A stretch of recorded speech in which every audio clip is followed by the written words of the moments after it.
Meu nome é Eric Eguchi. Só na área de cozinha japonesa foram perto de 15 anos, mais ou menos. Então, o meu contato com a cultura japonesa veio desde criança, julgando que, como eu sou de descendência japonesa, tanto por parte de pai quanto de mãe, é uma coisa bem forte. Bom, sou Emerson Handa, sou descendente japonês, sou sensei, terceira geração japonesa aqui no Brasil e atualmente sou mestrando na Federal em Antropologia. A culinária tradicional japonesa ganhou em 2016 o título de Patrimônio Cultural e Imaterial da Unesco. Essa história começa há mais de 2.400 anos, quando o arroz e as técnicas de cultivo chegaram da vizinha China através de duas rotas principais, a primeira pela Península Coreana e a segunda pelo Mar da China. Mas basicamente eles trabalham com, se eu não me engano, são 7 pratos. Tá? O arroz, o branquinho, o misoshiro, eles trabalham com grelhado, algumas conservas, alguns legumes frescos, tá? E uma base proteica. Isso arroz é a base do que eles têm de carboidrato, né? Assim como na América do Sul nós temos na região ali dos Andes as batatas e os milhos, né? O arroz está para o japonês exatamente nessa... É o que eles conseguem ter de maior quantidade. E geralmente, assim, os horários de refeição na família tradicional japonesa, assim dizendo, são em família, as refeições, por exemplo, na casa dos meus pais, né, na casa do meu avô, todo mundo sentado à mesa, né, conversando. Antes da chegada das técnicas de cultivo, a culinária japonesa tinha suas bases na pesca, caça, colheita de frutas e raízes. Após o desenvolvimento da agricultura, o arroz passou a influenciar o estilo de vida das tribos e da população, sendo utilizado na alimentação, na produção de bebidas, papel e também na alimentação animal. Sim, as bases tradicionais da cozinha japonesa, vamos levar em alguns pontos, alguns aspectos geográficos. O Japão é uma ilha vulcânica, com uma vegetação, tem um solo um pouquinho vulcânico, então a vegetação deles, os vegetais, eles têm um pouquinho mais de escassez. O clima com o inverno um pouquinho mais rigoroso do que o nosso em algumas regiões e cercado de mar. As partes mais ao norte, eles precisavam ter um conhecimento muito maior de conservas, pelo fato do inverno ser um pouquinho mais acentuado, então eles precisavam conservar isso durante o inverno. Durante muito frio, eles não tinham como sair para fazer colheitas, enfim, eles tinham esse problema. Por isso eles acabaram desenvolvendo, até conhecendo demais as fermentações. O Japão tem muito consumo de tsukemono, sunomono, que são assim, conservas, por exemplo, também a base de pepino.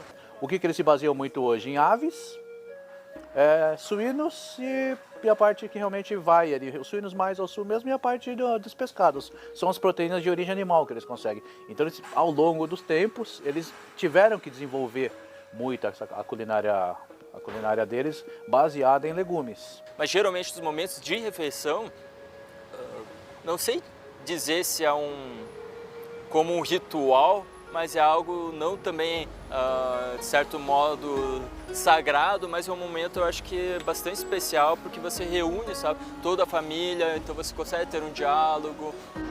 O reconhecimento da culinária japonesa como patrimônio cultural da humanidade está ligado à apreciação da comida, desde o ato de preparar até o ato de comer. O prêmio valoriza também a capacidade japonesa de buscar soluções para os problemas que surgiram com dificuldades econômicas, guerras e a falta de recursos naturais. Ocidental, ainda a gente pensa em comida só como comida ainda. Tá? A ideia, o que eles chamam do patrimônio material, ela não tem a ver só com o ato de comer. Desde do local que você vai servir a refeição, até os pratos, tá? O ambiente, a temperatura, quais os pratos você vai servir conforme a estação do ano, a temperatura do dia.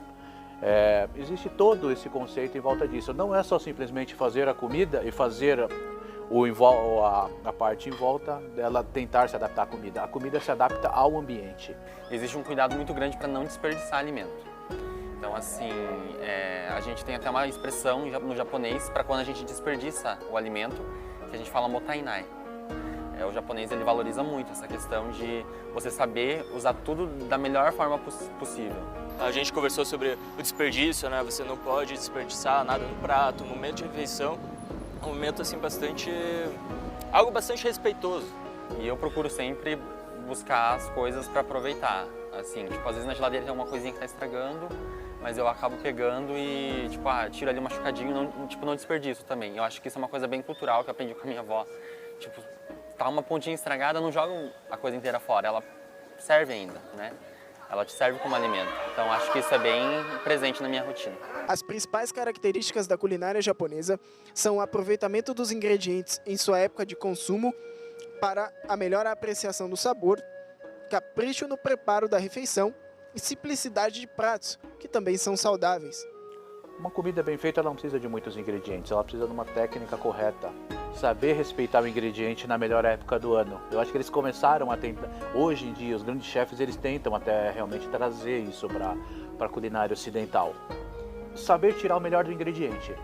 O melhor do ingrediente você consegue tirar ele na estação que ele sai, na estação que é dele, a sazonalidade dele, a questão do ponto de cozimento que você vai usar para e a técnica correta, um sashimi.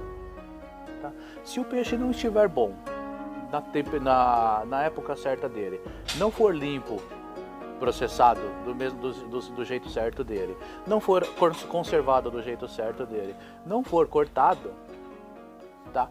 A comida não fica boa. E é isso que acho que determina que um grande cozinheiro tenha que ter.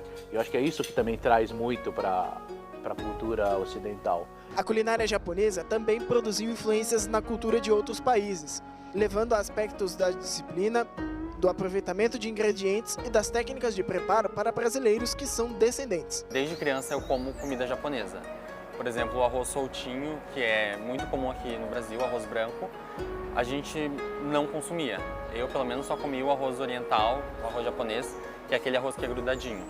Então, isso desde criança, e eu fui expandir muito meus horizontes culinários quando eu cresci, que daí eu fui conhecendo outras comidas e até a comida do próprio Brasil mesmo, eu passei a comer depois de adulto.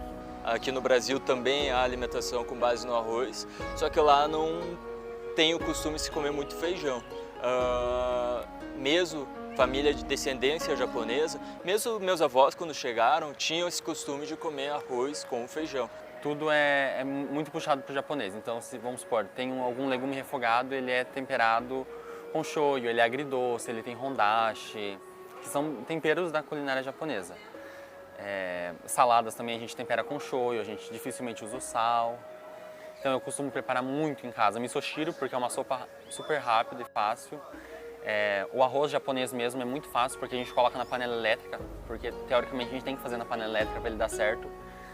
Mas a culinária japonesa ela é muito sutil, mas com um toque muito marcante, pelo menos para mim é isso. Se a gente for pensar mais além ainda, a culinária japonesa é bastante rica, bastante saudável.